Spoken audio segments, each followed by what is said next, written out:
with nobody there to rescue you but yourselves in, ice-filled water is terrifying if you're not comfortable with water. If you fall out of a kayak, how do you get back in a 90 seconds, maybe 3-minute time period before your body starts to shut down and you've got nobody there to help you? That's a really scary thing. Hey mate, I'm Coach Mitch and welcome to the Unbreakable Man Podcast. It's my goal to help you achieve excellent results in the area of your health and physical fitness, your career or business, your relationships, and in your own personal passions. This is going to be your one-stop shop if you are the kind of man who wants to achieve his fullest potential in life. And the only way to do that is by becoming unbreakable. Welcome to the Unbreakable Man Podcast. Today I'm sitting down with a good friend of mine, Mike Lang. Good to see you, Mike. Gee. How are you, man? Awesome. So, full disclosure, Mike is actually a member of the Unbreakable Man team as well. So, as much as we're going to learn about yourself, Mike, and share some of your insights around, success and improving yourself, it's also going to be interesting to see your experience of the Unbreakable Man ethos and the journey you've been on so far with myself and the team. But before we get into any of the nitty-gritty, I just want to introduce you to my audience and so they can get a good feel for who you are as a person. So first question, nice and simple. What do you do for fun, Mike? What's something that you do just for a laugh or your main go-to thing? Anything that's adventurous. I love climbing. I'm passionate about trekking. I love anything that I'm a newbie at. Somebody pulled out a bow and arrow the other day. Let's go learn bow and arrow. Let's go try scuba diving. Let's go try something new. And so fun is trying new things for me. That's all about. Okay, cool. What do you like about trying new things? Being a beginner, understanding that I don't have to be the best at anything. Example would be we went motor racing the other weekend. We went what? Motor racing? What's motor racing? Well, we cars. We went on a track at Pimpamar, Ormo there, and we went and done V8s and all the rest of it. And I'm not a fast driver. Everyone sort of knows that in my circle. When I go out there, and I thought, it doesn't matter. I've got no expectations here. I'm just going to go and learn as much as I can. So I tried something new. Nice. Love it. Awesome.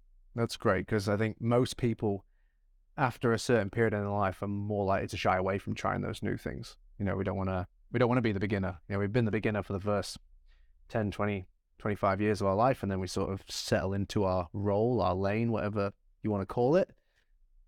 And perhaps that's one of the reasons why a lot of guys are sort of feeling a bit lost in their life because they're not kind of going back to that point and learning and growing from trying new things and potentially finding some new passions or hobbies or interests. Yeah, and we see that every day, don't we? So for me and a lot of people around you, around me in a way, we like trying new things and attempting to, get better at old things. I'm terrible at tying knots. Now, well, that's not a good thing when you're doing climbing. You need to have some experience there. But some people say double down on your strengths. I like to double down on my weaknesses. So as I'm driving around the coast for my job, I've got a line of rope in my car, and I'm constantly practicing those knots. And so we just keep trying to, be better at new things or things we're not too good at. We just keep practicing until we get it right. And if you don't have that growth, then everything sort of stops. For sure. It's that strengths and weaknesses conversation is an interesting one because you sort of have those two parties, right? Focus on your strengths or focus on your weaknesses. And for me, I just go, well, first of all, what do I want? And then what do I have to do to get it? Some of the things I need to do, I'm already good at. And some of the things I'll need to learn. If you want to learn how to climb, you're going to need to learn how to tie good knots, right? It's something you can't escape. So whether you're naturally good at that or not is irrelevant. If you want to climb, then that's the path you've got to take. You know what I mean? Learn it. People rely on it. But like when we do boxing at training, you can tell how good I am at boxing. Yeah. You got a good right hand, I'll give you that. But technique is terrible, right? But I enjoy boxing, but every now and again I'll throw a question in there. What's the better way to hold my hand or turn my hip or rotate my foot or whatever it may be? And then you just do what you were doing before. And just go ahead and what I was doing. but it's nice to be able to learn and put yourself out there. Yeah, awesome. Cool. What is your either favorite book or the book that's made the biggest impression on your life or yourself? One that stands out for you. Okay. Into Thin Air, John Krakauer. Okay. An adventure book, but real life, true story adventure. And I suppose it was a 2-part type of book for me, because of the book prior to that, which a gentleman called Ed Vistas wrote, which is called No Shortcuts to the Top. And that was about his journey in the mountains on climbing the world's highest mountains. But part of that book overlapped with Into Thin Air by John Krakauer, who was a climber on an expedition, the first Everest disaster, one of the biggest Everest disasters where a lot of people were killed, 11 people died. And Ed Vistas was one of the rescuers in there. And one of the climbers who was involved in that was somebody that I later got to know. And I have a lot of respect for both that climber and Ed Vistas, who I also later got to know. So I had a connection to those books because I knew some of the characters in them. Cool, yeah. And so it left a huge impression. And it sparked a lot of interest in climbing and adventure. And those books probably had a lot to do with that. Yeah, wow. Well, that's probably worth exploring then, because, you know, I don't think most of the people watching this are going to know a lot of the big names in the exploring climbing world. Perhaps you do, which is fantastic. So you might be interested to know how Mike knows guys like Ed Vistas and some of these other dudes who are high up in that industry and that kind of field. So what that, at the very least, we can obviously get from that is that you really do invest a lot into this. Like, this is a massive part of your life. You know, you've had some insane trips, right? And you've seen some crazy things. And there's people who adventure, and then there's like, I travel all around the world to have some completely unique experiences in some totally unique places with, you know, people I've never met before, right? So give us perhaps a little bit of context on one of the crazier trips that you've done in the past, just so the audience can kind of get an understanding of how much you like adventure. Okay, when you say crazy, all right, I'll drill that down a bit. Sure. It's more about having experiences. You just mentioned that word, experiences, and that's what adventure is for me. It's about having experiences. Because a lot of people think adventure, you have to have zero limits and you have to be an adrenaline junkie and you take risks that most people wouldn't take. I don't think that's kind of the case. I don't think you need to go that far. Adventure is something that just puts you outside your comfort zone. And that's what it was for me. And so what a hard climb for me might be really easy for somebody else. And what somebody perceives me to be doing as that climb, they might not even consider it because it seems impossible for them. So everyone, you climb your own climb, trek your own trek. If I had to put one adventure on top there for being full of experiences and adventurous, that would have to be Iceland a few years back. Just before COVID, actually. And so we looked at Iceland. And when we look at a country like Iceland, you go, wow, where do you start? And so we looked at multiple different disciplines and said, well, how can we do as many different experiences as we can in one trip? We had 3 weeks and we looked at one side of the country to the next and said, let's pick out the best 5-10 things we can think of. And so how we done that trip was, we wanted to put a trek in there and we wanted to do some climbing. So we picked the 3 highest peaks in Iceland. 2 of them were technical. One was just a walk up basically. And when I say technical, it means crampons, ice axes, ropes, crevasse crossings, the highest altitude in that nation in a way. And we said, well, we want to hit that peak. We want to summit. And so we find the right guides. We hire the right equipment. And so that trip started with a trek for 5 days across the volcanic rim of Iceland. It was about 160, 170 Ks. It was quite challenging. It was on all different surfaces. You get a real feel and you immerse yourself into Iceland, which changes every day. It's an amazing place. The different surfaces you walk on, it can be spongy 1 minute with moss, and then it can be volcanic ash, and then it can be obsidian. And then 1 minute the sun's out, the next minute you're sitting in a volcanic bar, with the thermals going, and the next minute it's snowing. It can be all over the place. After we got to the edge of that trail, we were met by four-wheel drives. We spent a couple of days four-wheel driving across really remote areas of Iceland, which is a lot of fun just in itself. Not as energetic, but a lot of fun. It gets us to the edge of the ice field, which is one of the largest ice fields in Europe, and where we took snowmobiles across ice fields for 2 or 3 days. Cool. Camping on ice, which is just a lot of fun. We get then to fat bikes, which is just off-road bikes with big tires, and we pedal across volcanic fields for a couple of days on those bikes. Then from there we climb the highest peak. Please don't ask me to repeat the name. Nobody knows how to say names in Icelandic. It's unbelievable, but it's the one that's the volcano that keeps blowing up and closes the world off to air travel. Took couple of 3 days to climb that.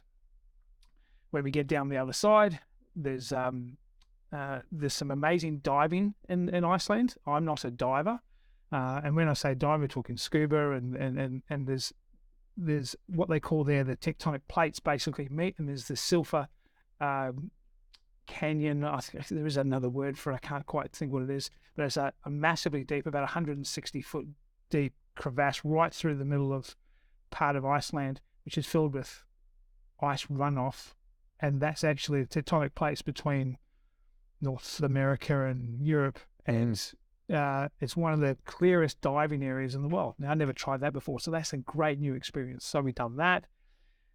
We then got picked up by float plane, taken to the western part of Iceland, and we kayaked for 4 days, 150 kilometers over 4 days, and kayaked through ice fields and breaching whales, and that was very remote. We just got dropped off in the middle of a fjord with a waiting Zodiac with 4 kites on the back, and they gave us the kayaks and they run left. We were 150 kilometers away from the nearest road. The next peak we got to the top of, we had organised to have paragliders on top of it, paragliding off the peak. Wow. So we tried to string all those things together. Sure. That's all very quick and fast when we say it, but it takes days sometimes. Yeah. And so when we do any sort of adventure, that's the type of thing that we try to string together. And that was a lot of fun. Wow, that's awesome. I think, there's probably a few of individual things in that list of things you just mentioned that a lot of people would either go, I'm not physically capable of that, or would just go, that's too scary. The remoteness of it, for example. Like if something goes wrong, it's up to you. You've got to self-rescue or find a way to get help. Do you consider that yourself? And if so, what do you do about it? Well, that's the fear part of any adventure, is the unknown. What happens if I had to pick one discipline and all that terrified me before I'd done it, that was the kayaking. I'm not strong in water. My adventure partners, there was 4 of us, they knew that before we started. And so kayaking in the middle of a fjord with nobody there to rescue you but yourselves in, ice-filled water is terrifying if you're not comfortable with water. If you fall out of a kayak, how do you get back in a 90 seconds, maybe 3-minute time period before your body starts to shut down and you've got nobody there to help you? That's a really scary thing the whole time I'm sitting there kayaking, I'm focused on staying upright. Mm. Is that tricky? Yeah, well, it's actually exhausting, because if you're there was one particular fjord we crossed. It was 7 kilometers from shoreline to shoreline, which is the widest part of that particular area we're in. And 7 kilometers on a kayak is a long way. You're a long way from help. And I was trying to keep the 4 of us as close to us as possible, because if things go pear-shaped and one of us go over, the waves, I say waves, but the swell was probably 3 feet, which isn't that high. But when you're in a kayak out that far out, that seems like mammoth waves. That took a lot of mental energy. I was exhausted after that. Mm. Physically, we could all handle it. We'd all train for it. But there was a very frightening period of that trip. But we got through it. The confidence that gave you to get through something like that, you can't put a price on that. Absolutely. Have the experience. You know you can do that now. Had the experience. And since then, as you know, we've had a number of kayak experiences. If something had went wrong on that adventure, I'm not sure I could have continued doing that particular thing with kayaks. But since then, we've done lots of kayak adventures with the UBN guys. Yeah, absolutely. One thing you mentioned there that we could probably talk to quite a bit and would be really valuable for the guys watching this or listening to this is the idea of stepping into the unknown. Yeah. In the sense that I remember I was sitting down with another one of the UBM guys called Albert the other day, and he was explaining to me that he's worried about taking control of the house building effort that they've got going on, him and Mel. And, all I said to him was, look, right now you've got the circle of possibility, and everything inside of that circle is stuff you already know how to do, right? And over the last couple of years, Al, you've been expanding that circle just by taking action. Oh, I don't know if I can do this. Okay, try. Oh, what do you know? Maybe you didn't do it as well as you wanted to, but you've learned that you can go that far, see how you can go in the second time you have another crack. And currently, this particular task for him is kind of outside of his circle of possibility. It's in that dark zone around the ring that you haven't yet shone a light on. And so it's about having the courage, I suppose, to start to shine a light on some of those areas and see what you find until you're able to expand your little circle of possibility to include that new thing that you want to do in your life, or that new thing that you've been tasked with to complete. So for you, when you take on some new challenge or you experience some new discipline in your adventures, like what does that give you? How do you feel about that experience? I look for that. When I'm planning an adventure, if I get to the end of an itinerary and I'm a bit nervous about pulling the trigger on it, it usually means I've just about got it right. If I'm edging on pulling the pin and says, no, that's too much, well, then it's probably a go time. And that's what I'm looking for. I'm looking for that little balance between, wow, that makes me nervous, knowing where maybe the line is, where it might be well above my skill level. But if I'm teetering on that skill level and I could possibly knock it off, that's when I want to do it. And because I look for that now, and I've probably over the last decade trained myself to push those limits and look for those things that make me nervous and the unknown things, I'm a lot more comfortable with it. We've had over the years a number of adventures where we did not know what that adventure was until the day before. Now that's going to sound really strange, but you know where I'm going with this. I'm fortunate to be surrounded by guys who love doing the same thing, which is unusual to find. And when you find a circle of guys like that, you amp each other up and make sure you stick together.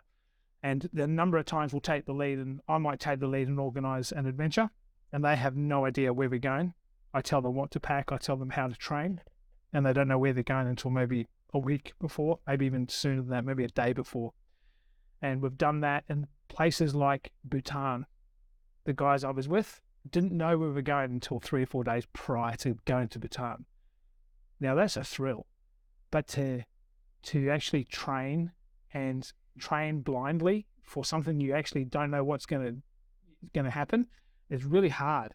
And we've taken that into the expedition that we're doing, which we leave in a few weeks, and we're off to Mustang, which is in northern Nepal. And myself and my partner in crime and adventure anyway is Dave, and myself and Dave have planned a trip for 8 guys. 6 other guys know they're going to Mustang, but they have no idea what activities are going to be in there. They don't know. I can say it out loud now because nobody won't hear this podcast before we go. But they're going to be topping out at 22,000 feet. That's a serious altitude to be climbing at. I've been training them for 6 months for that. They're going to be trekking 300 kilometers. They're going to be riding motorbikes. They're going to be whitewater river rafting. They're going to be mountain biking. Those disciplines in that environment in a remote area are tricky. Are they nervous? Yep. A few of them have tried to bail a couple of times because of those nerves. But because of the experiences we've had over the last decade of controlling those nerves under those circumstances of the unknown, we've been able to pass on that knowledge, and it's helped them get through those nerves and accept that we wouldn't put them in a position if we didn't think they could achieve it. But having those unknowns in front of us is a fantastic way to enjoy your life. It's just getting very used to it. If you're that person that has to plan everything, then that would be a real challenge for you. You know, and open yourself up to that type of challenge. I reckon just broadens your horizons for so many other things in your life. You can let go and just experience whatever's in front of you, and have the faith in your training or your mindset to handle whatever's thrown at you. Translates into so many other parts of your life. Yeah, definitely. You know, in terms of that, you're training yourself to deal with the unknown, or to deal with the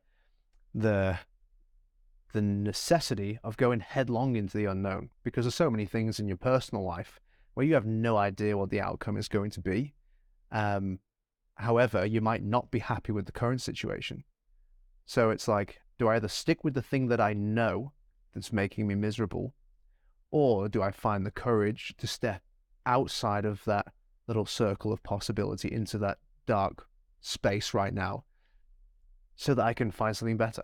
You know what I mean? And so many men that are watching this can probably relate to not being happy with some area of their life, but really struggling to take whatever action is required to change that part of their life, because they're unsure, uncertain about what's going to happen if they make another commitment, or if they maybe double down on this thing that's already challenging for them. You know, whether you're stuck in a job that you don't like, or your relationship's not going the way that you want it to go, or, you know, maybe your health's not the way that you want it to be. You know, your commitment to training yourself to deal with the unknown, like, it's not just, I mean, obviously you have a great time on your adventures, which is awesome, but do you think that really does play a big part in your personal life and helping you through some of those things? Yeah, because, I mean, I know we're talking the big picture stuff there, and as far as I'm training for adventures. So that, if we put that aside for a second, and it's not about that, obviously I'll take those skills from what I've done there. But if you take that into your normal life, how many people do we all know that will say no to going to a party because they don't know who's there? Or, you know, oh, I don't want to go out with you this weekend because you haven't told me what we're doing. You just said, do you want to go out and have fun? And, well, oh yeah, I do, but what are we doing first? You know, whereas I've trained myself to just say, yep, I'll go. Then what are we doing? You know? So in other parts of my life, I use it all the time. I use it in my business life as well. We just keep trying new things. And sometimes that's a little bit harder because you're trying to uphold a reputation, or you're trying to, you know, you have a perception of what your customers think of you. In my sense, as customers, you know, or people that work with you, or why are you trying that? That seems ridiculous. But it's having the faith in yourself to just try new things, and whether that be doing videos on camera, you know, like camera for socials or whatever it's going to be. So there's lots of incidents that I've taken, you know, what I've learned over the years into other parts of my life, all the time, actually. Yeah, definitely. And, you know, sometimes those new things you're going to try aren't going to work out. Oh, and you'll right, the time right? Well, and that's a good point too. Most of the time they don't. But if you have one big success out of 10 attempts, yeah, it's so worth the effort required to find that one thing that worked. It could change your life just from getting that one thing right after a bunch of failed attempts prior to that. You know, I think perhaps, maybe, I don't know, maybe there's a lot of dudes out there that feel like, you know, if I fail once, that's like the worst thing in the world. My life's over if I failed once. And it's like, man, you just keep failing until you find the thing that works. Yeah. And then everything after that point, you never have to struggle with that thing anymore because you've figured it out. Like, if you, let's say we take health into in as an example, you know, if you struggle for 5 years to figure out the perfect routine, perfect training situation for you that you actually like, that you can maintain, and you learn how your body feels, how to how to recover and all that kind of stuff. It takes you 5 years to figure that out. And you might go, oh man, it's going to take me 5 years to lose all this weight and get myself to where I want to be. It's like, yeah, but if you've got another 40 years of your life after that, you then get to live the next 40 years of your life in the health that you want to be in, you know, and yes, it took you 5 years, but you figured it out. And all those things you tried over those 5 years, all the failed diets and the trainers that you had and the gyms that you bought a membership to, whatever it is, now you know the stuff. Now you've become the kind of person that can action it consistently. You've sorted it. You've figured out that problem. That's such a big thing. You put the hours in. I think sometimes we get so bogged down and so inside our own heads that people are watching and judging, and, you know, well, I don't want so-and-so to see me fail at this, or this. That's how we see it. But I think from the flip side, if we look at guys that turn up at training, for instance, or guys that join us on days out, we don't even think about it being a fail. We look at John and Joe and Bob and Frank just attempting whatever it is, and they're just part of the group. That's not a conversation afterwards. Oh, you see those 4 guys, they all failed. That's not a conversation. We all have a laugh because we've all tried something. We might remember the guy who done really well at it, but we don't bag everybody else for attempting to do something. The guy you remember is usually the guy who says, no, I'm out, and just goes and sits in the corner and does nothing. So he's, in my eyes, I hate using the word failure, but he's the guy that I go, he's the one that's going to struggle the most. The guy who's not even going to get up and attempt to do this, or this, you know, whenever it was in front of us at the time. So, and you know, we've talked about this a million times, but we tend to gravitate to those guys who are willing to give it a go, and we exclude ourselves from the guys who aren't. You know, sure. Left behind, unfortunately. So yeah, I think it's really important, you know, that anybody is just out there trying and open to failure, because it does lead to success at some stage. Definitely.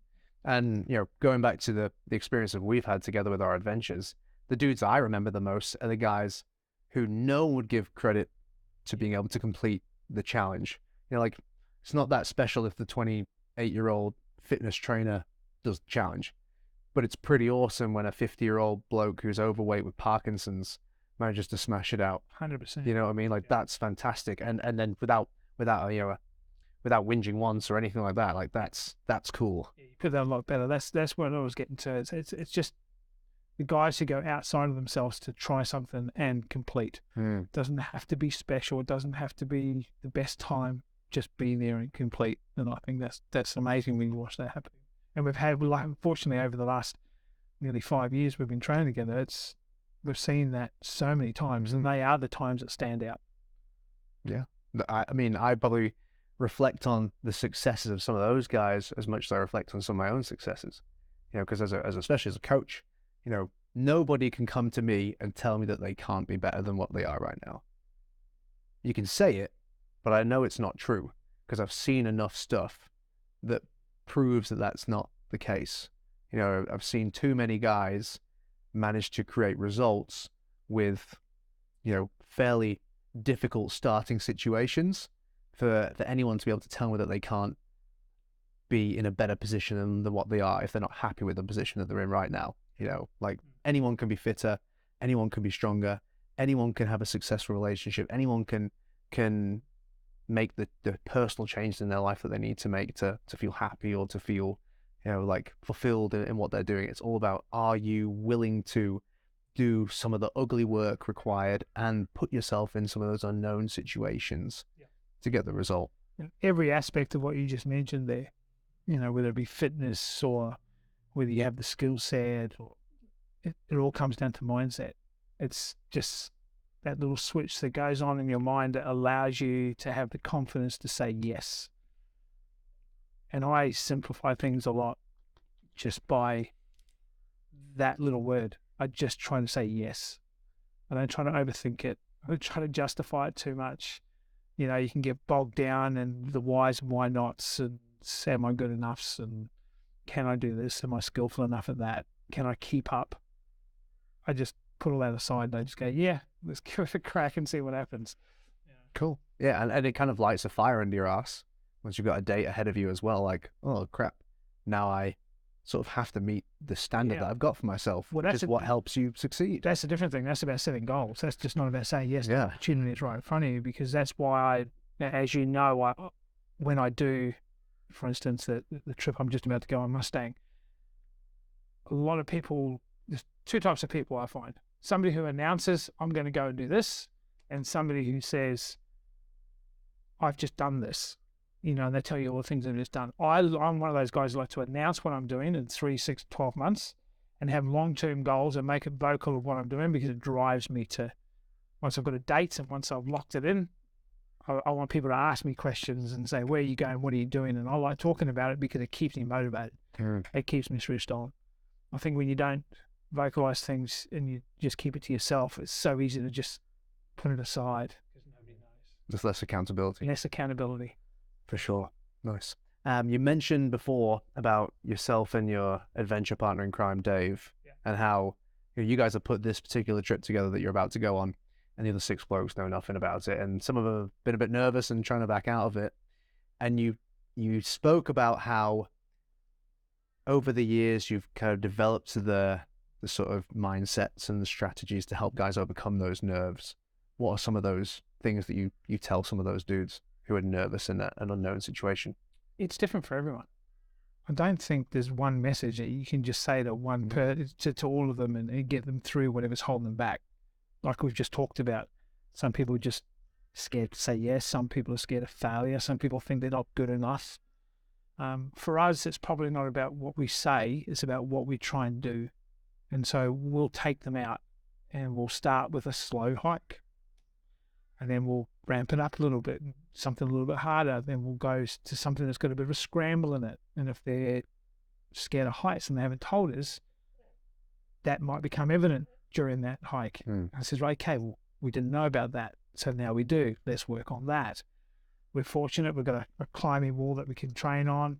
And so we'll take them to a climbing wall. And then we realize, it's not really it's not really a fear of heights. It's a fear of falling. Right. Okay. We'll just whistle away until we work out what's actually holding somebody back. Most of the time, they'd all love to say yes or want to come. Sometimes, unfortunately, it's not about their own ability. It's about, this is probably the one that frustrates me the most. And I think this is evident with a lot of people, is they're worried about what somebody else will think, not so much about their own ability. I can't say yes because my wife won't like it. I can't say yes because my mum and dad won't let me. My girlfriend doesn't want me to be away from that particular date because it's important to her, and then usually that's so many times it comes down to that. Frustrates me how anyone, regardless if it's on an expedition or they want to play sport or do a business, they let other people's agendas get in the way of what they want to do. Sure. And that's usually one of the things we have to overcome the most. Sure. I think that's definitely a genuine excuse for a lot of people, but I also think that's a mask that they use to take a bit of the heat off their own perhaps lack of confidence, or if it's my missus's fault that I can't go, then nothing I can do about it, right? If I just tell Mike that my wife doesn't want me to leave, well, my wife doesn't want me to go, so what are we going to do? It's not because I'm afraid, or it's not because I maybe lack a bit of that confidence in myself. And that's why I think what's really great about what you just said is that you actively try to figure out what's holding this particular person back, because that's going to be different for different people. But, for all the guys listening to this, if there's something you're trying to accomplish in your life, then you do need to get really super clear on what is actually stopping you. Not the first answer you give to that question, because it's rarely that, unless you're a very self-aware person, in which case you probably already know what you need to do just to get through it yourself anyway. But most people, they're going to give you the first, most superficial layer, and you got to peel it back a little bit. Okay, well, why is that? Why is that? Why is that? Until you eventually get to the core of it. And I think that the majority of the time, the core thing, is always them. Always. I think so. I can give you an example of that, because this happened on 3 occasions. I'll just tell you one. Is one of the guys, person they threw in, I can't because my wife's birthday or there was an anniversary or something. I can't do this. And I'd be terrible. I can't do that. So he says, that's the only thing holding you back. Yep. Yeah. Otherwise I'd be there, guys. I'd love to be there. It's a shame, isn't it? you could tell that it's just great. Okay. So about 3 or 4 days later, we phoned him up and says, right, 2:00 at the Ox Tavern, meters. Right.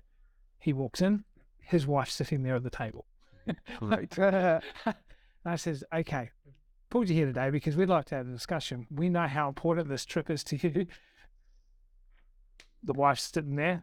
She goes, well, really? So she said, can you explain to, we'll call her Jane for the sake of it, can you explain to Jane how important this trip is to you? Yeah. And says, unfortunately, it's going to fall on these days. And on the 3 occasions, the wives go, but I would the support the wife gives the husband to say, yes, I want you to do this. You need something like this. You need to join a group or go on an expedition or whatever it may be. Yeah, I want you to do it. It's never the wife holding the husband back on those occasions. It's their own decision not to do it and using the wife as an excuse, just like exactly like you said.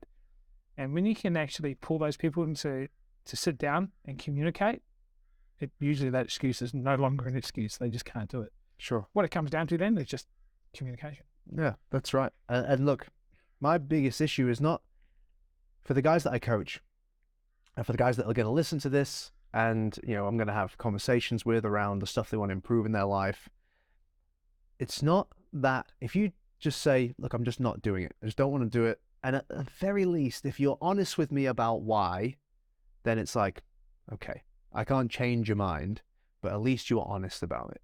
At least you said, this is why I'm not doing it, and it's because I'm too afraid or because, for whatever the true reason is, at least then you're actually, because then you can start to fix it. Then you can actually start to put some steps in place, but until you're honest about what it is that's stopping you, you can't do anything about it. It's always going to be the point where you stop, and everything after that is something you'll never get to experience for the rest of your life. That's right. And it's for a lot of guys, the fear of going in there and exposing themselves is a really hard thing to do unless you've got a very safe space or a good community behind you who's wanting to listen and you can openly talk about your fears, which very few people, not just guys, but especially guys, do not have. And that their world is their family.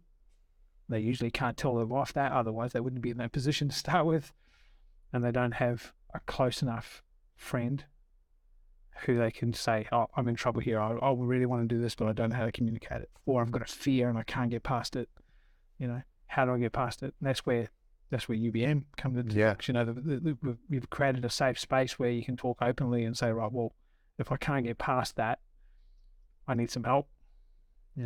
Definitely. That's exactly right. I really think that the biggest thing that guys will get from joining Unbreakable Man or anything like it, the physical fitness is awesome, but it's about overcoming those fears and those barriers that has probably been affecting them their entire life. It's really been narrowing their vision of what's possible for them until they hopefully one day break through it. But I think without the support of like-minded dudes and men who are willing to have these conversations and who understand it, you're going to struggle to take whatever that next step is going to be. So if you can surround yourself with people that can facilitate that, you change your life. It's twofold though. You've got to surround yourself with those people who are willing to listen and they can talk freely to you and you can talk freely back to them and have that safe space. But it's also removing the people in your life that hold you back. And that's the harder part, because you can be quite open. You can talk to genuine guys and friends and have open conversations. We've seen that so many times, especially with the UBM retreats. You hear those stories and you go, wow, that guy really opened up. He's been wanting to talk for such a long time, but he's going to go back into the same situation he was before he came on a retreat and not change. Some guys will, but a lot of guys will not change the circle of people that around them who may be holding them back. And I'm not talking about going home and saying to your wife, okay, it's done, finished. That's what I'm talking about. But there's friends in your life that hold you back, instead of you might want to be healthy and go for a run. They go, no, let's go to the pub. You can still go to the pub. Just do it once a month, not every third night. Yeah. If you want to go and do something, you're going to have to go do it, which means breaking away from a circle that you might already be in that that's holding you back. Yeah, absolutely. And you're right, that's the toughest part, I think, of changing your environment is, those people that have been friends for years, maybe it is your partner, or, it's close family members. And it's like, those are the people with the mindsets that are keeping you in the place that you're in.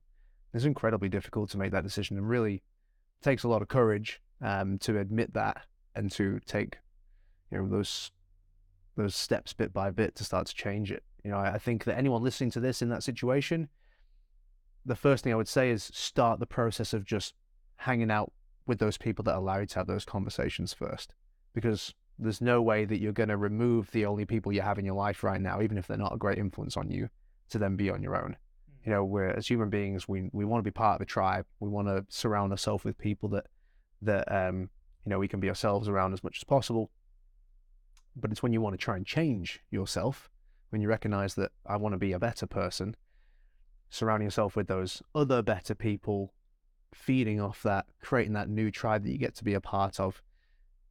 I think by osmosis, you naturally start to spend more time with that group because you feel the benefit of it, and naturally less time with those other people, and perhaps one day that means having a genuine conversation with those other people in your life and saying, look, it's not really working for me anymore, or this is why I'm not spending as much time with you. And if you want to come with me, then amazing. I'd love that to be the case, because I really care about you.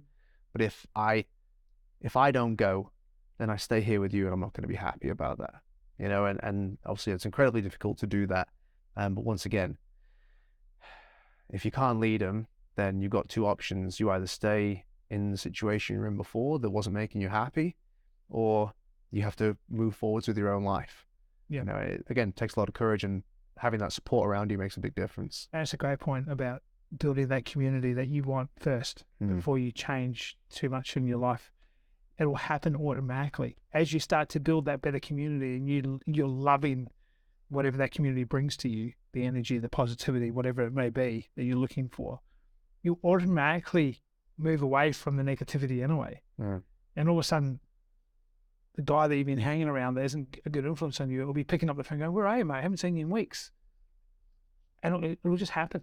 You just naturally move away. It doesn't mean you don't have to be friends with those people. It doesn't mean they're out of your life. You just spend your quality time with people in a better circle. Yeah. It's invaluable. It's we all know guys who are in the wrong place. And when they come into a group like UB Influence, and they start seeing that, they recognize that it doesn't take long for them to see it themselves and naturally move away from the negative into the positive. Nice. Fantastic. I've got two more questions for you. And the last one would be, for the guys watching this, what do you think? I mean, obviously we've already had a bit of a discussion about it, but to someone who wants some adventure in their life, what would be your recommendation for someone starting from zero? Let's say I have no adventure, but I want to start to get out there. I want to, enjoy the outdoors. I want to see some cool stuff. Where would I go? In terms of what steps would I take to initiate that? I think we all have a friend in our lives who likes to go mountain biking or does a bit of trail walking. But even if you don't, like the first thing you just said there was find other people that do it, right? I think if you went out and done it by yourself, it would be a really hard job. But yes, finding like-minded people. In this world of socials, you can jump on 1,000 Facebook pages and see there's a group for hiking. Sure. If you're that person and you've got enough in you to, just randomly walk up to a group, I suppose, and join. So, I mean, that might be the hard thing. But, yeah, I mean, you ask around. I mean, like, there's always somebody that will take you out. If you find somebody in that world of biking or hiking or whatever it is that you want to get into, they're keen as mustard to take you out. Love taking new people out. I mean, how many times have you seen us taking new people out? I mean, we don't. For me, locally on the Gold Coast here, one of the best things that have been in my life for a long, long time, since 2008, is the Gold Coast Kokoda Challenge. I love that program. That, for anybody who doesn't know, it's a 96-kilometre challenge through the hinterland of the Gold Coast, and it's a team's event of 4, and it's about courage and sacrifice and mateship. And the idea is you've got to try and walk 96 kilometres on some pretty brutal tracks with some major elevation, and you've got to try and complete that in 36 hours. They rate it as one of the hardest teams events for endurance anywhere in Australia. And that, fortunately, it's at our doorstep, and all those trails are on our doorstep. Because I've been involved in it for a long time, I've managed to introduce a lot of friends and people who just want to introduce adventure into their life, and that's been their stepping stone, because we teach them how to do that. And from that, they try different things, and they meet new people, and they say yes. When somebody says, hey, do you want to go try this? And they go, yeah. And all of a sudden it just happens. I mean, we must have in UBM a group of about 15 guys who have been introduced to Kokoda through teams that we've put together for Kokoda. And I would say nearly all of them now have adventure in their lives and introduce that to their families by taking them camping and going on bike rides and kayaks and climbing and all the rest of it. And I love the fact that I've had a bit of an influence on that over the years, and that's led to that in their lives. It's only enriched it. Yeah, yeah, definitely. That's right. And yeah, so finding like-minded people, and look, literally, like, you know, if you struggle to just get into a group thing, Google hiking coach or hiking or mountain biking coach. And, you know, if it's something you want to try, you got to, if you're not willing to invest in it, then maybe you don't value it that much. But if it's just that little bit of investment to start off with, you're definitely going to get someone who's like, you've employed them to help you experience this, to see what it's like, you know, and they're going to be, you know, they're going to know exactly what they're talking about, and they're going to put you onto the best spots. And they're, you know, you'd like to think they're going to be someone who's personable and cool to hang around, especially in that sort of environment. But they're also going to introduce you to other people and be a really good kind of inroad into perhaps some of those other groups as well. Yeah. You know, looking for a teacher in one of those areas too. And, you know, for anyone who just heard Mike say you could do a 96-kilometer hike as your introduction, it doesn't. The one thing to remind yourself is that, you know, all the guys that you've taken through Kokoda, you know, you started with the 5K hike and a 10K hike, and there's training hikes, there's all this stuff, and 6 months leading up to it, and then that 96, still a big number, but, you know, it becomes more doable. And you know, even for some of those blokes who did training hikes with you, were just there for the training hikes and then did other stuff after that. Yeah, and on that is one of the things, the reason I love Kokoda so much is not even though the event is wonderful and I really enjoy the event, I probably enjoy the training for 3 to 6 months prior with all the guys that are introducing. You know, you might be training with 6, 8, 10, 12 guys or girls. I love that as much as the event itself. You have so much fun, and from that you meet more people, and you just grow and grow, and people join you for day hikes and all the rest of it. Yeah, and of course you don't start off doing 40, 50k hikes in 5, 6 hours. You start off 5, 10, 15k's and get some time under your feet. It just gets easier from there. Yeah, for sure. Beautiful. My last question for you, Mike, is who in your life has had the biggest influence on the man that you are today? It might be more than one person, but if there's one standout, then that would be good for you to share. And why? Oh, well, that's definitely my father. I've been very fortunate over the years that not many guys get to work with their dads. And so, as a bit of background for your listeners, is we've got retail, import, export business. And it's a family business that we've had for 30 years. Prior to that, we always had other family businesses. So there's always been an entrepreneurship type business in the family at some stage. But the particular business we have right now has been going for about 30 years. And I've been working with my dad that entire time. And can there be testing? Yeah, of course. Family businesses aren't the easiest things. And, you know, there's ups and downs. But there's a hell of a lot more ups and downs. And in that time, you know, he's been my biggest mentor all the way through. At the end of the day, he's the one that supports me to go and have personal development with my adventures, or retreats, or, you know, business forums and things like that. You know, he's the one that pushes me to go and do those things. At the end of the day, I've, over the 30 years, sat in hundreds and hundreds of meetings listening to how you craft a meeting or negotiate a lease or just develop relationships with suppliers. And it's you can't just learn that stuff by reading a book. You have to watch and learn. You need a mentor for that. And that's what he's been over the years, that mentor. Has there been other guys that come in and out over that period? Yeah, of course. I have a number of mentors in my life, but he's been the constant all the way through. And he's, we're still working together right now. He's in the 70s, and every now and again he goes, yeah, I think I'm going to retire. I go, no, you're not. I mean, there's no way. And because that's his passion, business is his passion. And even though he might not be there 24/7 like he used to be 20 years ago, he's always there if I need it. And there's always, we bounce ideas off each other every single day. So he would be my biggest mentor. Now, I know that seems easy to say when you talk your dad's your mentor, but your dad's your dad, and he'll be a mentor for your life experiences. But if you talk about just in general in business, it's number one. Mm-hmm. The other mentors in that sense would be other business people that I've had connections with over the years. One or two of them, a 20-year relationship. I always don't feel that mentors need to be older than you either. Mentors can be anyone. And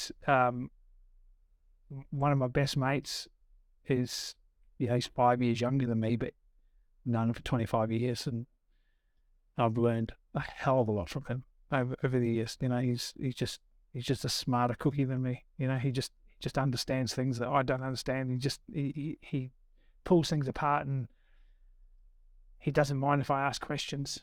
I think that's the important part when you find somebody that you really look up to and you really want to learn from is don't be scared to ask him questions. Just keep asking. So even now, in my 50s, I'm 53, he's still in his late 40s. I'm still asking questions that I'm sure he thinks are dumb sometimes, but they'll take the time to answer them and give you the right answer and not take the mickey out of you. Mm-hmm. So there's always going to be people coming into your life like that, but the constant has been Bill, my father. Yeah. Okay. What would you say is the biggest lesson he's imparted on you? Oh, I don't think you can just come down to one. Building relationships is probably the biggest. Supply base is all based on relationships. Never doing wrong by staff. Always making sure that the right people are, bills are paid, rent's paid, all those sorts of things. All the ethical things are done, correctly. So nobody can throw that at you. He also taught me really early on that nobody, I don't know how to word this, that sounds the right way to say it. People are just people. Doesn't matter how well known they are, doesn't matter how famous they are, it doesn't matter how much you look up to them, they're just people. And so it's never worried me to walk into a room of people who are smarter than me and know more than me and have achieved more than me, or where I can't walk up to them and say, hello, I'm so-and-so. He's taught me how to ask questions and create a human connection before worrying about their achievements. They're just people. They put their pants on just like I do every day. And he taught me that quite young. I was probably early 20s when I learned that, which led to some amazing relationships I've had with people over the years. And people go, how'd you get to know that guy? I said, well, I just spoke to him. He's just the dude, yeah. The guy, right? And it's wonderful. I love having that confidence that really I've been in some amazing places in the world. I've met some incredible people, and they're just people. And through the other side of it, where he's, creating relationships, once I've met those amazing people, I make sure that I cultivate a relationship, and I've got little techniques I use in that, and it just comes down to communication. Yeah. So that's probably the biggest skill that I took from that. The other person in that is the flip side of it is my mum. Yeah. And she's always been there. She's always been in the business, in the background, doing her thing. And she's been retired for a few years now, but it's she reads people very well. So a skill that I don't have, actually. She was very good and is very good. And if you ever have somebody in your life who can just read somebody very quickly, yeah, that guy's going to rip you off. Yeah, that guy's going to do wrong by you. He's a good egg. You want to stick with him. That's a really valuable skill to learn.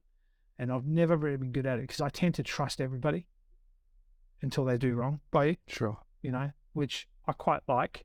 I like the fact that I'll trust before distrust, but it does burn you at the same time every now and again. And that's a bit of a gut punch when it happens. Whereas my mum used to just go, watch out.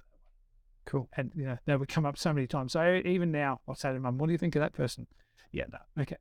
All right. So did she give you like a reason, or is it just a gut feeling? It's usually a gut feeling, but she usually gives you enough reason to go, yeah, okay, I didn't think of that. Yeah. Yeah, so yeah, I mean, I'm fortunate. I've had both my parents and I've been close with them all my life, and it makes a huge difference. Yeah, that's awesome. That's really great. And yeah, for anyone who perhaps doesn't have that experience with their parents, find some mentors, find some people to guide you and teach you some of the things that you need to know to get to where you want to get to. Don't be scared to ask. Oh man, absolutely. Surround yourself with those people as much as you possibly can, and you'll be like, your ability to fast track your progress is like 10x just by surrounding yourself with those 100%. Yeah, I mean, we all think we know it all at different ages in our lives. You know, when you're 21, you think, yeah, I've got this covered. Then you get to 25 and you go, oh my God, I knew nothing. Oh, my mummy. but it's okay, I'm 25 now. I know everything. Yeah. And then you get to 30 and you go, you idiot. I knew nothing then. And that happens all the way through. I'm at 53 and you think, yeah, I think I've got things covered now.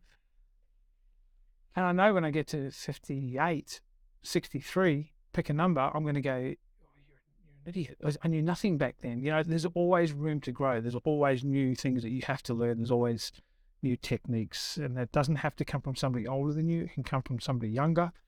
It just needs to come from somebody who's got something that you don't have and you want to learn. For sure. Beautiful. Thank you very much, Mike. Appreciate your time and effort, as always. Cheers, guys. Have a wonderful day. Hey, mate, I hope you enjoyed that episode of the Unbreakable Man podcast. If you did, it would be absolutely fantastic if you could leave us a 5-star review, because that's going to help us get our message in front of more men who need to hear it. Now, if you have some feedback for me, I'd love to hear that too. Comment down below. And if you just need some mini doses of Unbreakable Man motivation throughout your week, then you can follow us across all social platforms. On Facebook, it's Unbreakable Man Challenge. On Instagram, it's Unbreakable Man _challenge. And on TikTok and YouTube, it's just Unbreakable Man. Your support would be absolutely invaluable. Now, last but not least, do not forget, men aren't born, they're built.